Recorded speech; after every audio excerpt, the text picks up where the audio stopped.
I am so happy to be here. For me, in cultivating compassion within myself, how can I not then feel connected to everybody? So the way I sort of think of it is, you know, if we're all really one thing and we just forgot, then when, for example, I stub my toe, all of me is suffering, right? And so I think if we approach the economy that way, with cultivating compassion really strongly in ourselves, we're going to find a way. And it's going to be the right way, and we're not going to make a lot of missteps. That's one thing I found about daily meditation, is I didn't want to take the time to do it, and I found that actually, if I didn't start my day out like that, I wasted a lot of time. So I happen to be a fan of science. I've subscribed to Scientific American for most of my adult life. So I'm going to invite you to do a little experiment with me. I'd like you to write down, right at this moment, just a few words, or maybe mental notes if you don't have a pencil and paper, how you feel right now. What's your inner state right now? Just take a moment.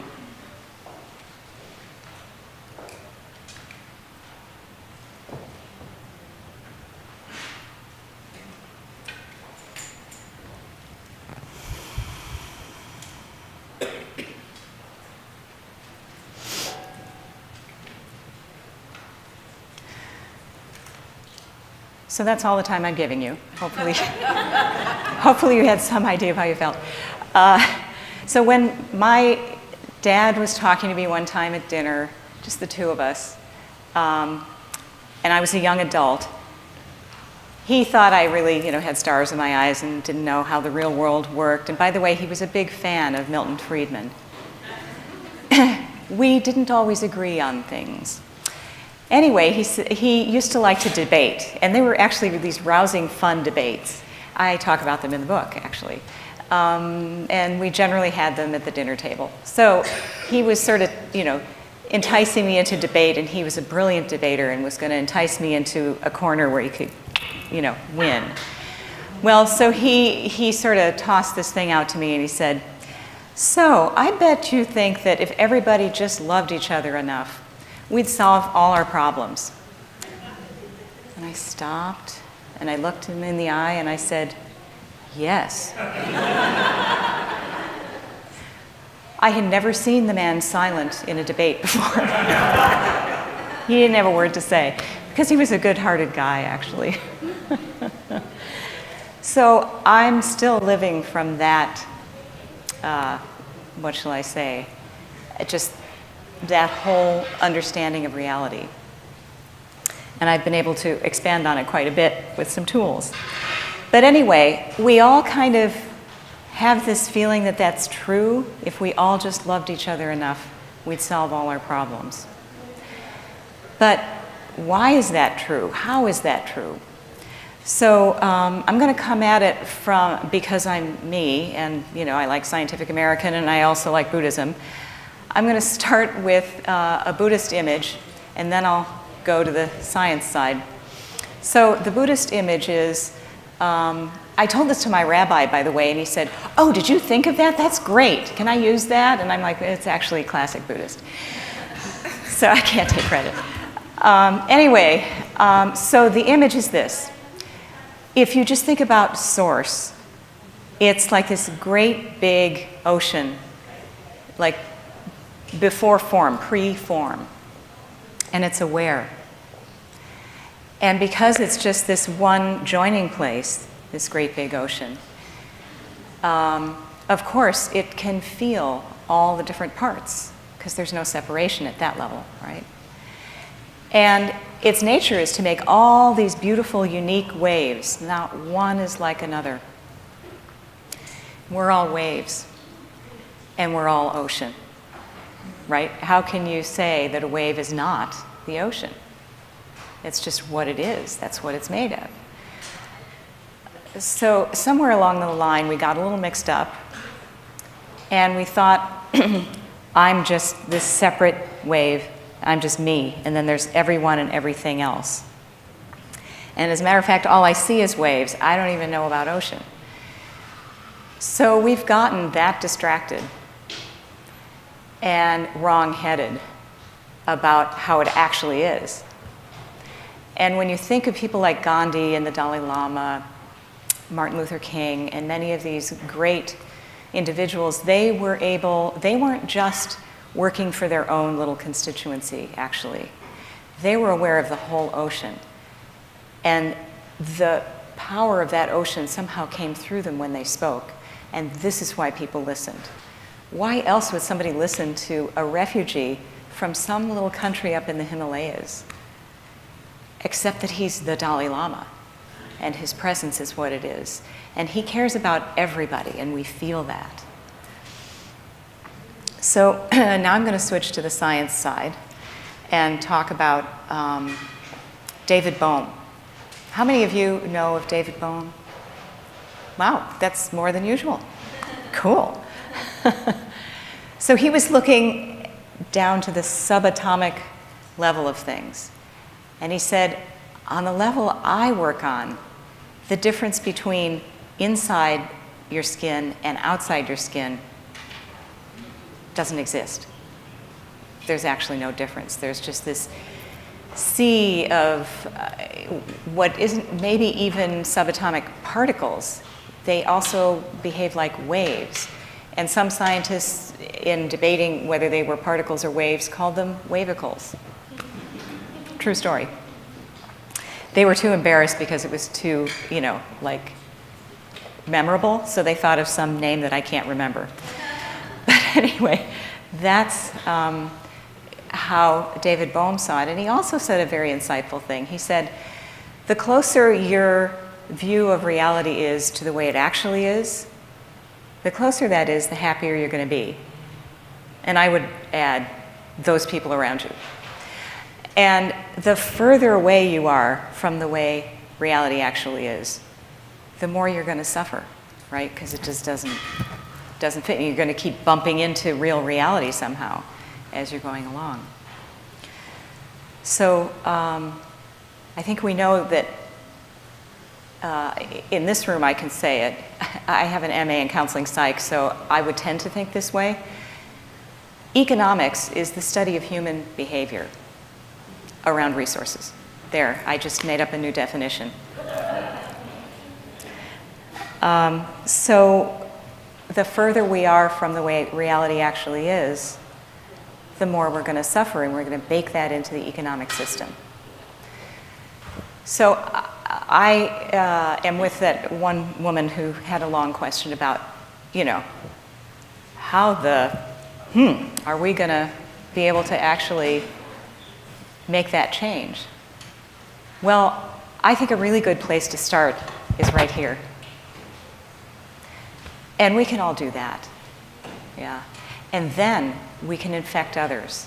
And you look at somebody like the Dalai Lama who got really good at it, and he's infected a whole lot of people. So I think also because if we know how to work together well, then there's a power in community that's greater than the sum of its parts. So that's something I think we can also take heart in. So today I wanted to teach you a Buddhist practice to help us feel connected with everybody, see past our distractions and our mistaken thinking that we're separate, and to feel with our hearts our connection with everybody through compassion.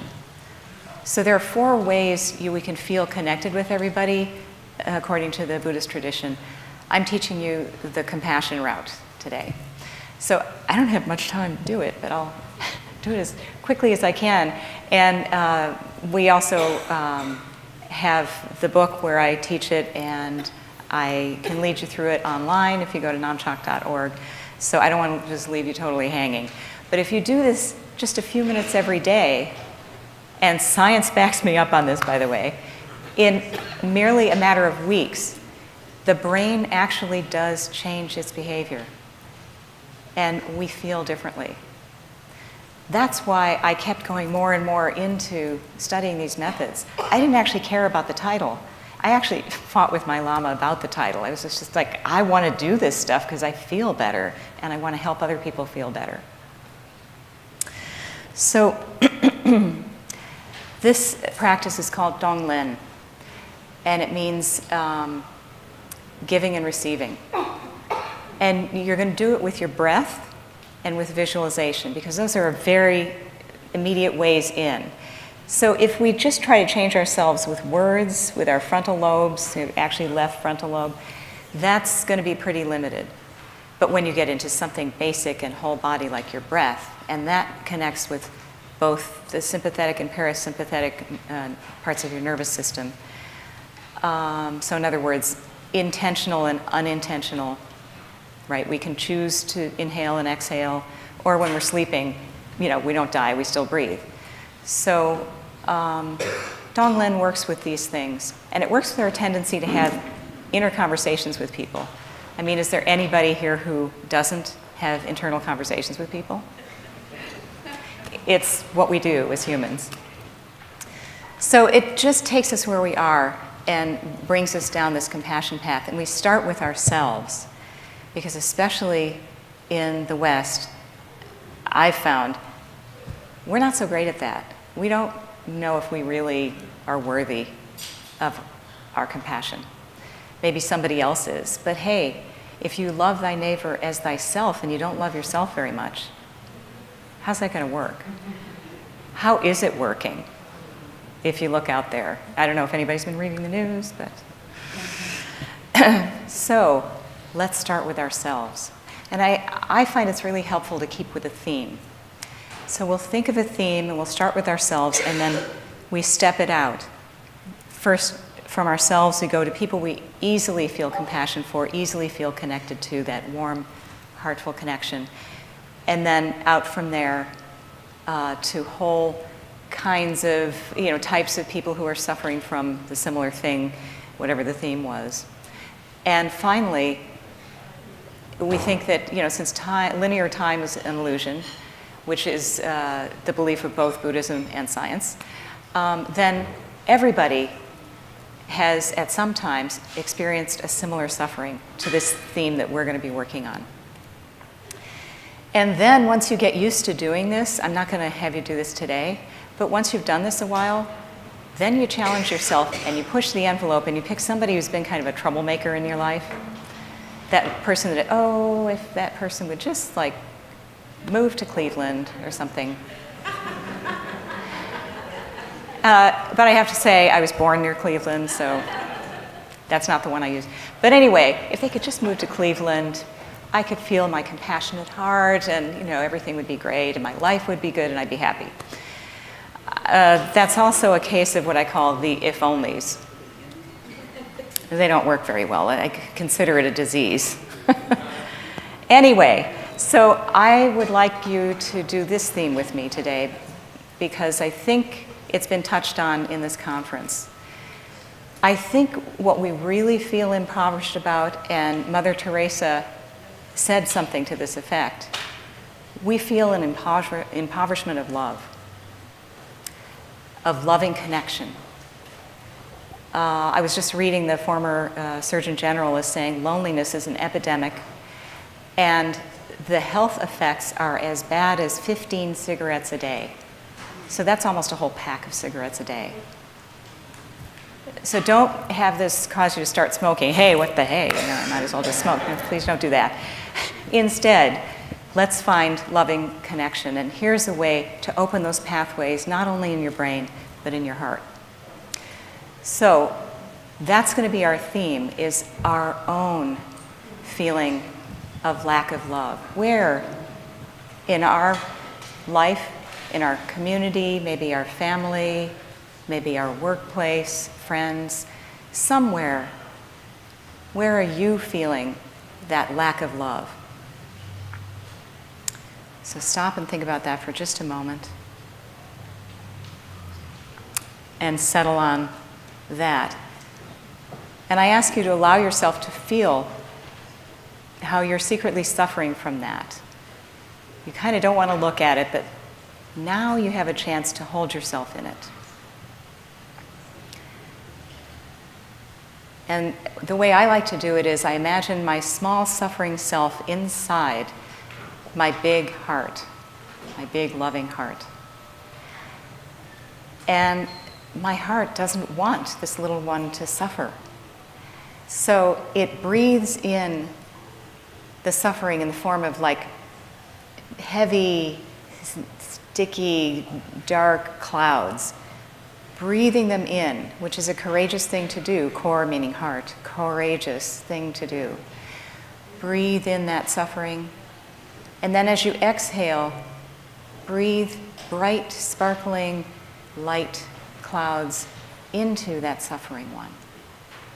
So you're taking away the loneliness, the missing of love.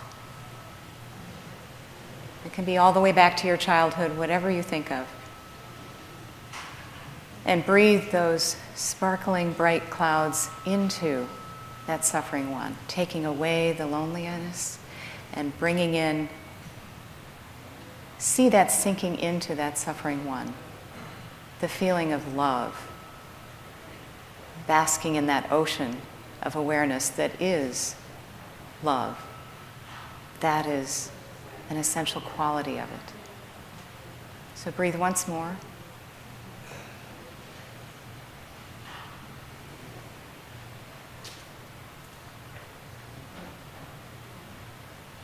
Really holding that small suffering one. Breathing the bright clouds into it, into them. Seeing their face change to a smile.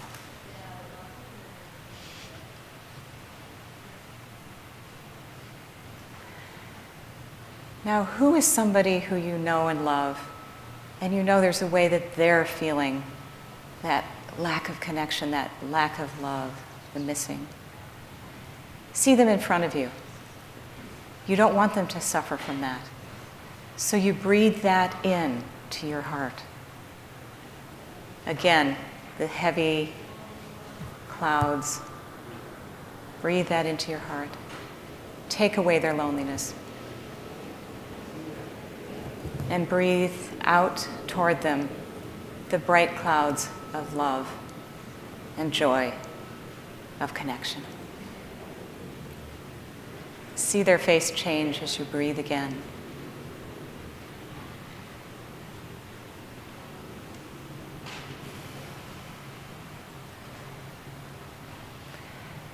And perhaps you can think of a couple more people. You don't want them to suffer from this either, so you breathe for them.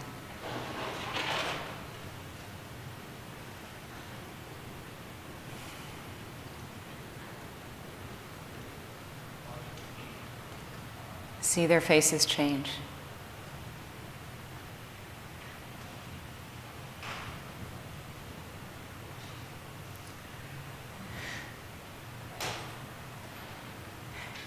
Now you might imagine, for example, an orphan on the street, and there are many of them all over the world. You don't want any of them to suffer. This tide of compassion now is rolling out from your heart in many directions. So you think of all of those alone on the street with no one to care for them. You take in their suffering into your heart. Breathe the clouds in.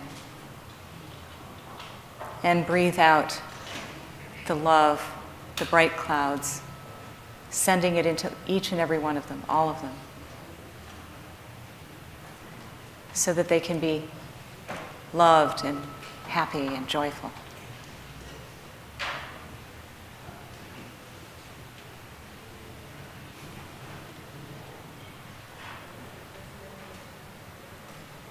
And we think of those who have lost somebody they loved, whether through death or through divorce or any tragedy of lost love. And there are so many who at some time or another have felt that. So breathe for all of them.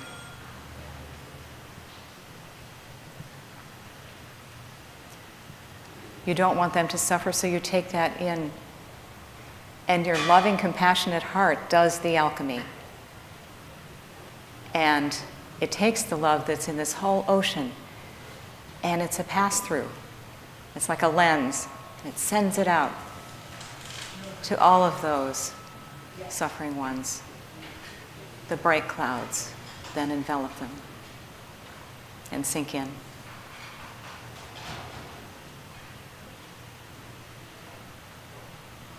So at some time, all beings have felt loss of love and are probably feeling it right now. And we're feeling quite courageous now. This tide of compassion is strong as it rolls out in all directions. And so we breathe for all beings, taking away this suffering and sending out those bright clouds of love, joy, loving connection. See it sinking into all of them.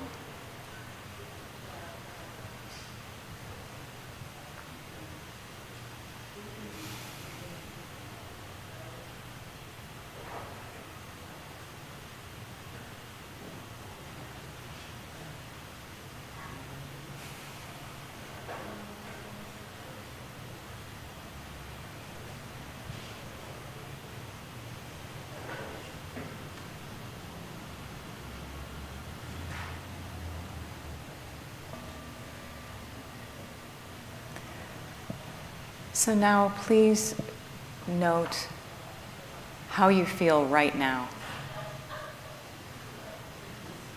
You might want to jot down a few words.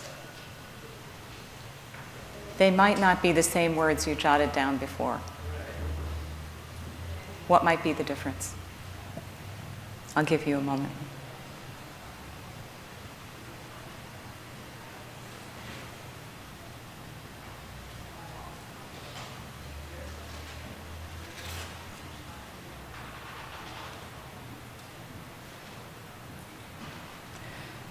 Just quietly turning your lens inward and noticing, how do I feel right now?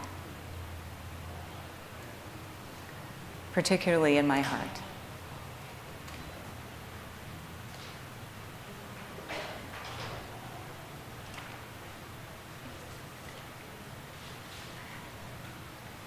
By the way, Tibetans believe that our mind is in our heart.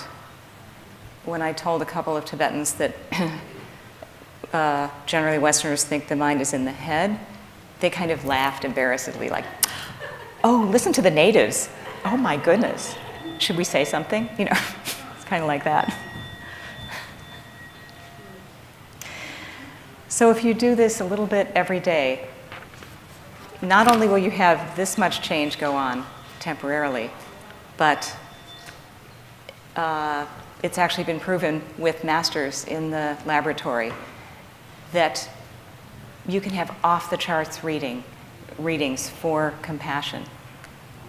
So you actually can change yourself and how much compassion you bring into your life and to the people around you. So if you can brush your teeth and wash your face, and you have time for that, you have time for this. And I hope that this gathering of people here can bring that powerful compassion to bear with however you dream up the next economy. Thank you.